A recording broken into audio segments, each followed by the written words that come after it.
Hi friends, thanks so much for being here. My name is Helman, and my favorite time of month came yesterday. My paper pumpkin box arrived in the mail.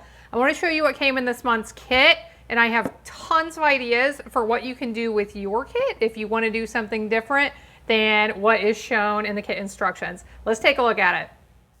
Here you can see some of the assorted contents of my kit, and they're a bit messy here at the moment, but I'll go through and show you what came in. We've got the instructions. So this month's kit was to make some really cute treat boxes for Halloween. So we're going to look at what these treat boxes are. I'll show you quickly how to put them together. If you are more of a card or other kind of project person, I have lots of cards to show you and some other alternative ideas as well. So I hope you'll stick around and take a look at them. But what came in this month's kit? So we have some pieces. These are the outsides of the boxes. We have lots of these pieces. These are the bases of the boxes, and I'll show you in just a second how they come together. And then we have all the pieces to decorate them. I've used a lot of my die cuts, but here are some of my die cut pieces. We have ghosts and spiders and some tags, spider webs, cute little star embellishments, our adhesives, of course. The stamp set looked like this: trick or treat, enjoy the spooky treat, happy Halloween, and then star, spider, ghost, spider webs, and bats. This month's color of the month is Orchid Oasis. I really love paper pumpkin for beginning stampers because it helps you build up your stamps and your ink for really a minimal cost. Plus it has everything planned out for you. Even for experienced stampers, you're going to see you can do all kinds of fun things with these kits, like I'm going to show you here in just a second. So here are two of the boxes completed as shown on the instructions. And I'll show you here in just a second how I folded these up to put them together. So we have the outside of the box and the base of the box, which slides inside. So we can fill these with candy, or lots of non-candy options. If you want other things, like tea bags would fit in here. I think a folded up hot chocolate packet or cider would probably fit inside. You could put all kinds of fun little things in here. So let me show you first how to fold these boxes up. And then we'll get on to the fun things, the alternatives that I've come up with. So, and I'm gonna be honest, sometimes I even amaze myself. Like, I came up with some things that I'm really shocked I came up with, and I hope there will be some ideas you can use.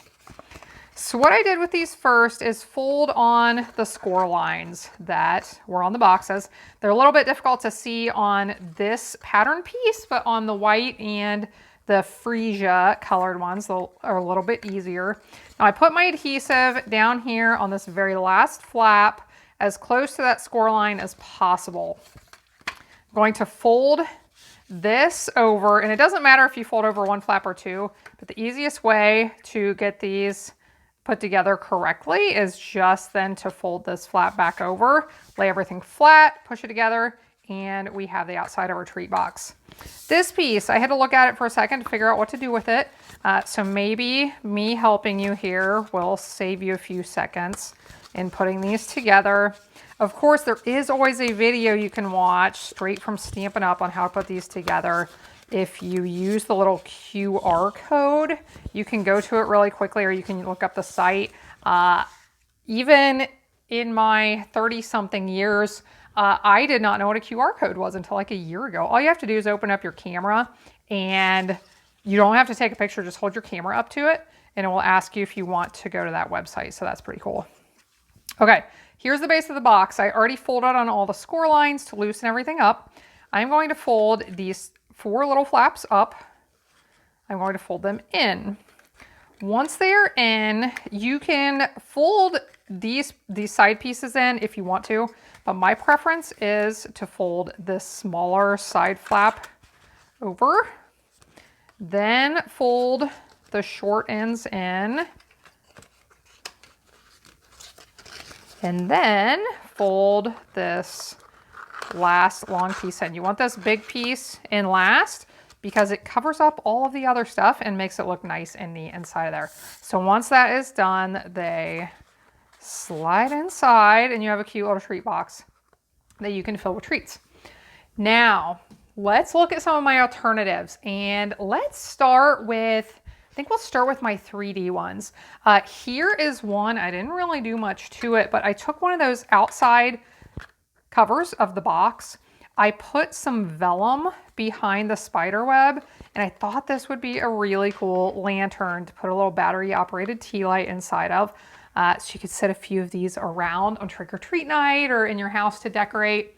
So I thought that was fun. Let's look at this one. This is kind of like a little treat bag. And I'll show you how I made it. I used the base of the box, and I need to, grabbing some scissors here, I need to cut off a little bit. I need to cut off this piece, which is going to be up here at the top. Cut that off, and now I want to fold on a few of these score lines. And I have to remember how I brought this together. So this is going to be the bottom. I don't need to fold on that one where the oval is cut out. I just need to fold on these others. Now you can do this with any type of adhesive you want to. I think because I have it right here and it dries quickly, I'll use my seal. And I'm going to need some on this outer flap right here. So I'll fold this in, I'll fold these little side pieces up. I want to fold this whole thing up, and I can adhere that little flap to the side. I'll do the same thing over here on this side. So this is what it looks like from the top now. Now I'm going to fold this bottom flap up, this little one right here. I can lay this over and adhere that down here at the bottom. And last but not least, fold this little side flap under and attach that. So that's how I got the shape of the box. I decorated it with some of the pieces from the kit, of course. And then I cut a piece. If you don't like this hole in the bottom, you're afraid some things will fall out, or you just want to make it sturdier, I cut this piece. I believe it is just under 2 inches by just under 2.5. Lay that in the bottom. You can attach it in place if you like and decorate as desired. So that's a fun little 3D project you can create. Here, now I have 2 more 3D ones, and I can't decide which is my favorite, but let's go with this one first. And this, I took that treat box base because I have a feeling there's some of you out there who are going to want to do some different things besides the treat boxes. So I was looking for some ideas for what to do with these. I made this cute little pouch for a little card. Okay, I cut this from one of the panels on those outer pieces, the wrapper pieces, and decorated that. Now let me show you how to create this adorable little pouch. This one, yeah, it's tough. It's tough which one is my favorite this time, but I think this might be it. And I have to remember how I did this. Hopefully I can recreate this now. So I'm gonna cut these pieces through the center of that oval. And then I want to angle the end just like that. I'm gonna do the same thing over on this side.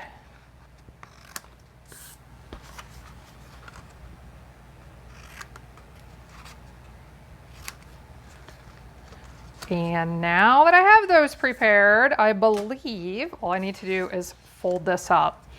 So here's what I'm going to do. I am going to fold one of these. Let's say if my small piece is on the left and this larger piece is on the right. I'm going to fold this all the way in, fold this piece back, fold this piece in, and then I want to do the same thing over here on this side just to get this loosened up and ready. And this will fold all the way over to make our little pouch. Now before I attach that, I want to fold this bottom piece up and adhere that in place. Now make sure you don't put any adhesive right there in the center because that will close up some space where your card is going to go. And now I can put adhesive down the side and the bottom, fold that in and closed. So now we have our pouch created, and I forgot one little step, but we can work around it. I was going to tell you, if you want to add the brads here to make this cute little closure. I know this has a name and I can never remember what these little ribbon or these little twine closures are. Let me show you how to do that. I need my take your pick tool with the piercing end on it and my piercing mat. I get questions about this. I do not believe this shows up in our catalog anymore, but we do still have it. So on this top flap, I'll make a little hole right there. Hopefully you can see that. And then I should have done this first, but since I didn't, since I forgot, I'll make a little mark. I want to put this one roundabout in there. I do have a little hole right there. And if I want to, I can wedge my piercing mat inside, but I don't even need to. I can just create a hole right there. So for the bottom one, all I need to do is, I'll put these white ones in so they're easier to see. For the bottom one, all I need to do is put my brad in place. And it is nice if you leave it a little bit looser. It will make it a little bit easier to wrap that twine around. For the one at the top, I put this in place. And then I got my piece of twine, and it might help if you open it up a little bit. You don't want to open it up and tighten it all the way just yet. So wrap this around, make sure you have some extra twine, but you want to tie this so that it stays underneath of that brad. And then I did that a second time just to make sure it's going to stay in place. If you really want to be sure, you could put a little bit of some glue under there. But once you have that tied nice and tight, you can trim off the end with your snips. And these are my snips that my small crafting helper has used and made very dull. Here's my special pair. No one is allowed to touch besides me. It has this nice little keychain on here. And then you can tighten this up. Fold it down. This will wrap around this bottom brad, and you can use one of those cute little pieces to decorate and insert on the inside and decorate the front. As you can see, I used one of the spiderweb pieces and added the Happy Halloween tag. Okay, last but not least, here's my last 3D project. I took 3 of these boxes. I didn't decorate them at all. I used these purple ones. So imagine, if you will, I hadn't decorated these. They were all the same color. I just stacked 3 of them on top of each other and glued them together nice and tight. I put some glue in there so that I could move them back and forth a little bit, get them lined up really nice. And then I set them upright and put a punch on top for a few minutes until they were glued together nicely. I think this is really cool. You could use this as a gift. You could fill it with treats, but I think it would be nice as a little organizer on your desk or your craft table, or even for jewelry, things like that. You can keep little like paper clips in it or embellishments at your craft area. But I thought this was really cute. Would make a fun gift if you need a gift idea for somebody. Okay, that's my 3D projects. That's all I have to share with those. But I have several cards and a scrapbook page to share with you. So let's look at the scrapbook page first. I just used some black cardstock, and here is what I did with some of those large pieces. These are the outer wrapper for this box. So if you're not going to make the boxes, what do you want to do with those? I just use some as panels on here. You could use these on panels on a card as well, but this just gives you an idea on the scrapbook page. Added some little die cuts. I stamped some of the bats with some white ink so it would show up, and I thought this turned out really cute. And let's look at a few cards. First, let's look at the mini cards that I created using some of those shell pieces, the outer piece for the box. So here you can see the outer piece for that box. Here you can see how I created some cards from it. So this one, I wanted to show you this. Oh, don't you hate when you, I guess it works this way. Don't you hate when you put your card together and it opens the wrong way? I think we can make do with this, but this was not the way I intended to put it together. But I wanted to show you, if I open this up and show you really closely, can you see there's a score line here and a score line here? You are going to have those score lines with these pieces since they were scored to make the outer piece for those boxes. I decided I'm not real concerned about that, especially on this pattern one. You don't even see it from the front. Now, if it bothers you on the inside, just cut a piece of white cardstock and put it right there on top and you won't even notice. So for this one, I just cut off, there's one like little angled piece on the end. I just cut that piece off and used that whole piece for this. Now, if you don't like those score lines, here is an alternative, and this might even be cuter, this little tiny card. So what I did, if I can find one here to show you, is I trimmed off, here's the little angled piece, and I did this with my trimmer so that it would all be straight, but I trimmed off that little angled piece on the score lines, of course. I cut off, I take that back, I cut on this score line to get rid of both of those pieces, and then I cut on this score line. This is not going to be straight, but hey, A for effort today, right? So then I can fold on this piece on that score line, put some adhesive right here, put this on the front, and that's how I made this little cute little card that doesn't have those extra score lines on the inside. So you can see how I have decorated both of these with the little ghosts and the star accents and the little tags that I stamped.